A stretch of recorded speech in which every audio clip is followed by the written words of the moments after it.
शिव तत्व है ये।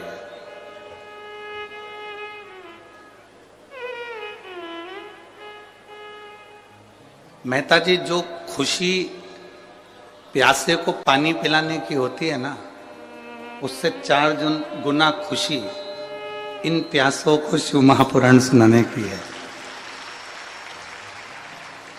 जो बड़ी आस लेकर बहुत सालों से बैठे हुए थे, एक लोटा जल देवाधिदेव महादेव को समर्पित कर रहे थे, और बोल बम का नारा है। इतना धीमे से बोलोगे तो कल्याण तुम्हारा है।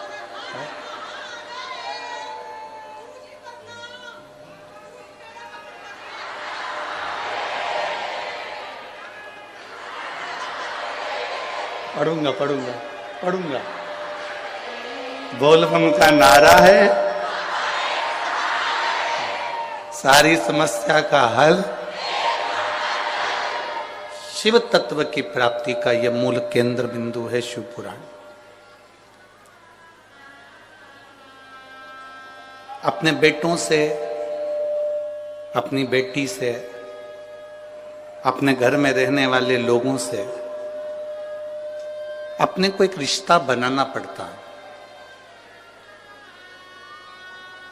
परिवार वालों से एक रिश्ता बनाना पड़ता है। ये हमारा बेटा है, ये हमारी बहू है, ये हमारी बेटी है, ये हमारे कुटुंब वाले हैं, ये हमारे परिवार वाले हैं। शिव महापुराण की कथा कहती है कि परिवार वालों से एक रिश्ता बनाना पड़ता है, पर परमात्मा से कोई रिश्ता बनाना नहीं पड़ता, वो रिश्ता अपने आप बन जाता है और निभता भी है।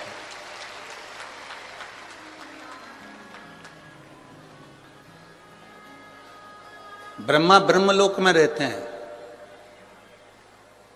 भगवान विष्णु बैकुंठ लोक में रहते हैं।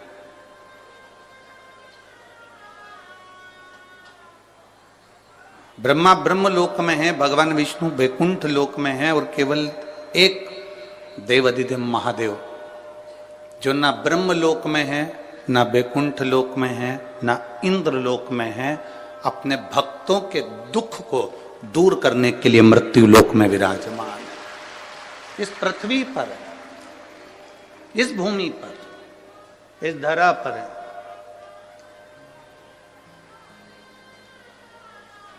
तुम्हारे नजदीक में जो होता है वो आपके दुख को समझता है। पत्नी को तकलीफ हुई तो पति उसके दुख को समझता है, पति को तकलीफ हुई तो पत्नी उसके दुख को समझती है, बेटे को तकलीफ हुई तो माँ उसके दुख को समझती है, बेटी को तकलीफ हुई तो बाप उसके दुख को समझता है, भाई को तकलीफ हुई तो भाई उसके दुख को समझता है। कारण वो आपके करीब में, आपके नजदीक में। जो नजदीक में होगा वो दुख समझेगा।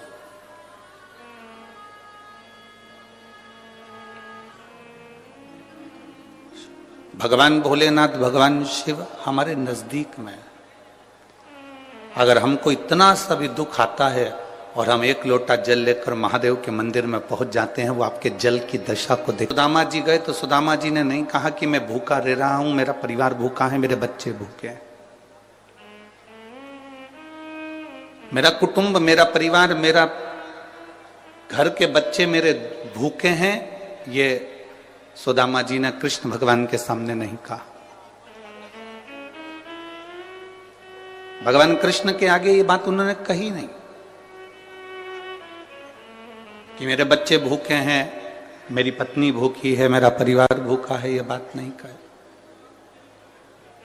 केवल उन्होंने तंदूल की पोटली निकाली, चावल की पोटली निकाली और तंदूल की पोटली निकाल कर दे दी। और तंदूल की जो पोटली भगवान कृष्ण ने ली, उसमें से तंदूल जब निकाले और उन तंदूल को मेरे भगवान कृष्ण ने अपने मुख में लिया, उतनी देर में पहचान गए कि सुदामा का दुख कितना है, सुदामा के हृदय में तकलीफ कितनी है, सुदामा के हृदय में कष्ट कितना है।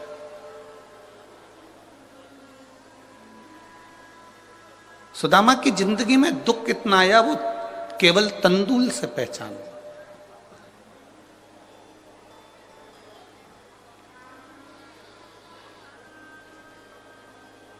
आपको जाकर देवाधिदेव महादेव के सामने ये नहीं कहना है कि मेरा दुख कितना है।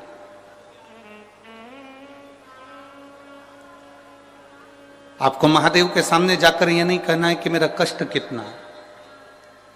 आपको तो महादेव के मंदिर में जब जाएं, भगवान शिव के मंदिर में जब जाएं, एक लोटा जल लेकर, जब अपने घर का पानी लेकर, घर का जल लेकर, मंदिर का जल नहीं, घर का जल लेकर जब आप देवाधिदेव महादेव के पास में पहुंचेंगे, भगवान शंकर को एक लोटा जल समर्पित करेंगे, तो महादेव उस जल से पहचान जाएंगे कि आपकी जिंदगी में तकलीफ क्या चल रही है, आपके जीवन में दुख क्या चल रहा है।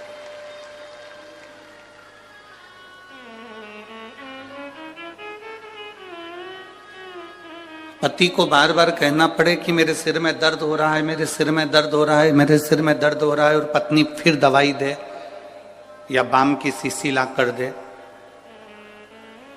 वो एक अलग बात है।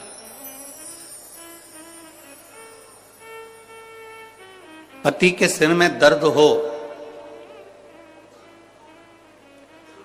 पति का चेहरा बता दे कि इसको क्या तकलीफ है, और पत्नी तुरंत दौड़कर पानी का गिलास लेकर आए या दवाई का बॉक्स, मेडिकल बॉक्स लेकर आए और अपने पति को पूछे कि लाओ मैं आपको कुछ दवाई दे दूं, आपका चेहरा अच्छा नहीं लग रहा है, आपका स्वरूप अच्छा नहीं लग रहा है, आज आपके चेहरे पर रौनक नहीं है, मुझे लगता है आज आपको कोई कष्ट है, आप कुछ टेंशन में हो, डिप्रेशन में हो, आपका चेहरा बोल रहा है कि आपको कोई तकलीफ है, लाओ मैं तुम्हें कुछ दवाई दे दूं, कुछ गोली दे दूं, ग्लूकोज दे दूं, पानी दे दूं, कुछ नींबू पानी मंगा दूं, नारियल पानी बुलवा दूं।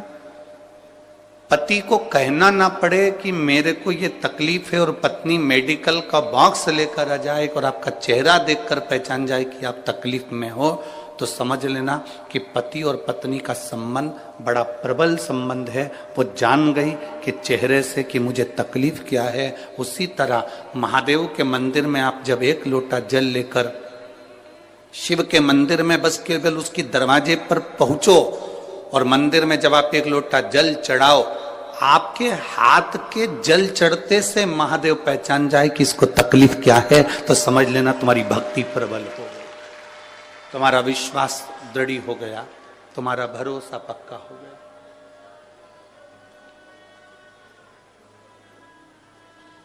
एक भरोसा भी तो पक्का होना चाहिए। गुरु नानक देव जी के 2 पुत्र, 4-5 शिष्य,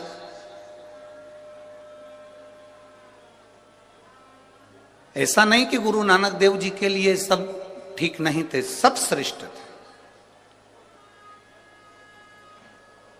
गुरु नानक देव जी ने तो हर पंक्ति में यह बात कही है कि सब में रब को देखो, साइया सब में समाया।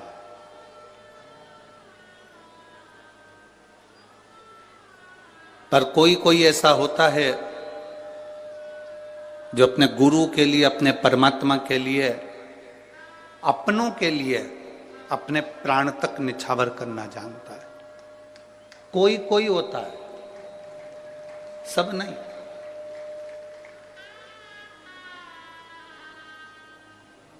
पड़ोसी तुम्हारे बन सकते हैं,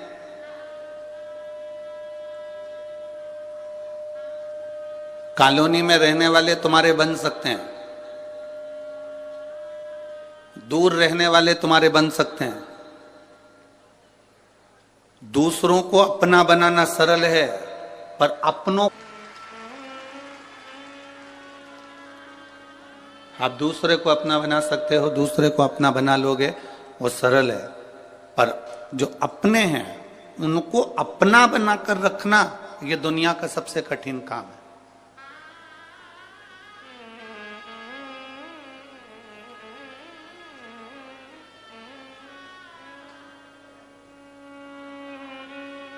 भगवान नारायण की माता लक्ष्मी, आप में से कितने लोग हैं जो तिरुपति गए? हाथ उठाओ जरा। गए हो? रखो। आप में से कितने लोग हैं जो द्वारका जी गए? ठीक है, रखिए। आप में से कितने लोग हैं जो कभी पंढरपुर गए हो? कभी गए हो? रखिए। आप में से कितने लोग हैं जो बद्रीनाथ गए हो? ठीक है। बद्रीनाथ के मंदिर में, बद्रीनाथ जी के पास में लक्ष्मी जी बैठी हैं क्या? अरे बोलो तो जम के। नहीं। द्वारकाधीश में, द्वारकाधीश के पास में रुक्मणी जी बैठी हैं क्या? द्वारकाधीश के नजदीक में? नहीं। पंढरपुर में हरि विठल जी के पास में रुक्मणी जी बैठी हैं क्या? नहीं। तिरुपति में नारायण के पास में लक्ष्मी जी बैठी हैं क्या? नहीं।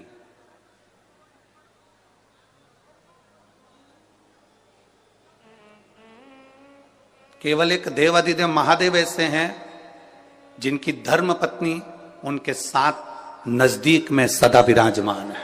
केवल एक। ब्रह्मा जी के पास में ब्रह्माणी नहीं है, इंद्र के पास में इंद्राणी नहीं है, नारायण जी के पास में लक्ष्मी भी दूर हैं, द्वारकाधीश से रुक्मणी जी भी दूर हैं, बद्रीनारायण में बद्रीनाथ जी से लक्ष्मी जी दूर हैं, पर केवल एक देवाधिदेव महादेव हैं जिनके पास में